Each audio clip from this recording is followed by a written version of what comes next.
A very good evening to you wherever you are. My name is Sandra and I'm here for business. The country's decline in where to invest in Africa ranking is due to delays in implementing business reforms and lack of fiscal discipline. That's according to the latest Rand Merchant Bank investment reports. Ghana dropped by 4 places to 9th position. Here's a report by George Viafe. The report ranked African countries based on their attractiveness, looking at some important variables like economic activities and their operating environment.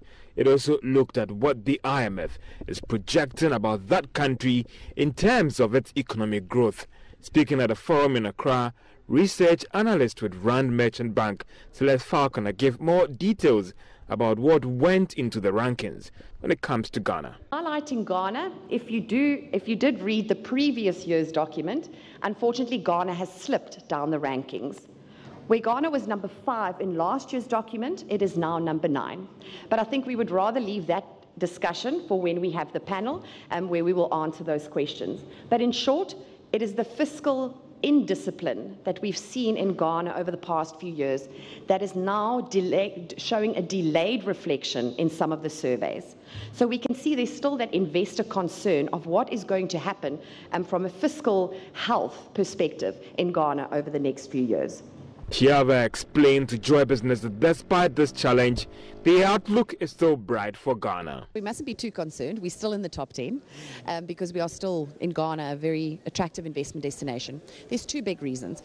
Firstly, it's because other countries have been reforming faster than Ghana. So I think Ghana can take lessons from certain countries. Rwanda, even though it's a very small market, they've got good examples of how they reform their business environment to attract more investment into the market. But Information Minister Kojo Ponkuma indicated that government is working to deal with these issues and promised the results will soon be felt. Specifically, there were a number of things that I think come out quite strongly in the presentation. And the first is that this is more or less like a poll of polls, putting together what various other polls or various other reports say. And one of the things that comes from very strongly to me is that, yes, Ghana is reforming, but others like Rwanda, Kenya, Nigeria are making more significant reforms than we are doing. The report brought together some businesses, regulators, and persons operating in the banking sector.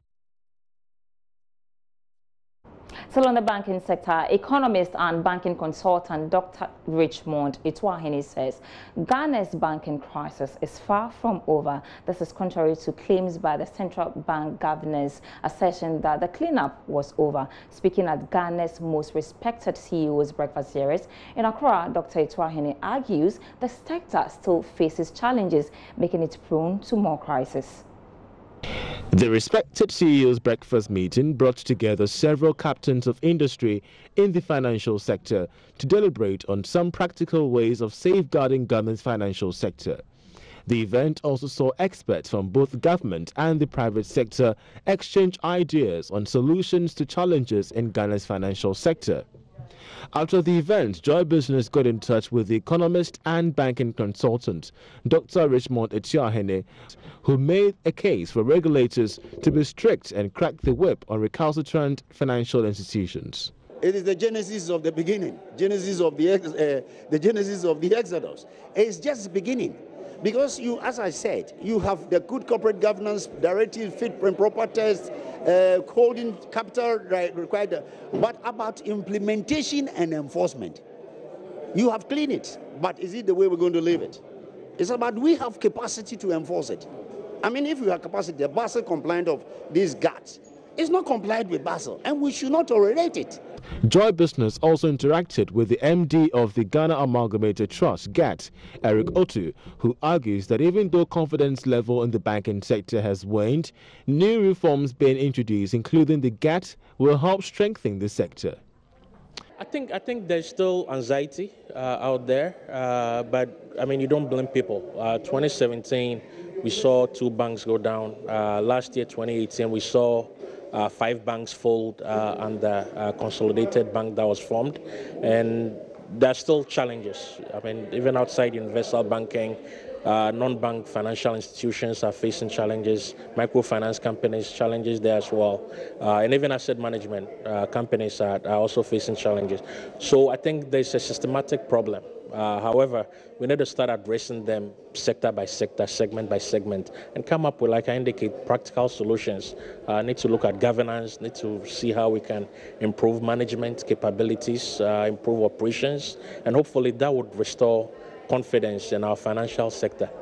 The Respected CEO's Breakfast series was organized by the Business and Financial Times. As part of strategic stakeholders engagement for the year 2019, the Ghana Investment Promotion Center, GNPC, is also organizing the first quarter edition of the GIPC Ghana on the Go CEO's Breakfast meeting. This edition focuses on the recent reforms in Ghana's banking sector. The meeting will evaluate the outcomes of the banking sector reform and explore the opportunities it presents for private sector companies and industry practitioners. The theme for the program is Ghana's banking sector reforms, opportunities for the private sector. It will be on Friday, 29th of March 2019 at the Labadi Beach Hotel, and the time is from 8 a.m. to 11 a.m.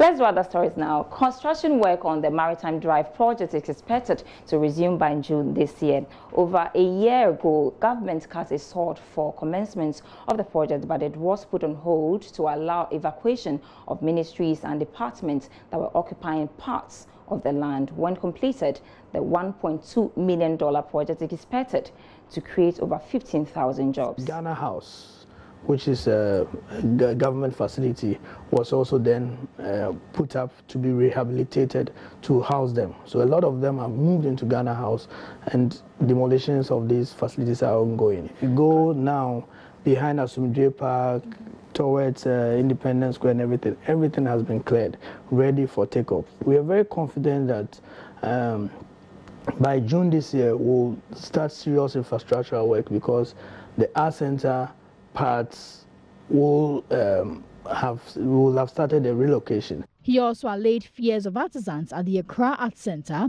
assuring that they will not be displaced. They run us through their business process. There are producers there, producing items. End of the day, they have to store them, be there. So you need semi-permanent fixtures where they can lock with key and leave. So that process takes time. And now they have assurance, because with the new designs and layouts that have been done on the Marine Drive by Sir David Ajay and Associates, they have a key factor in there. All right, so that's all for business for now. With me, Sandra Esnamath, and I'll be back.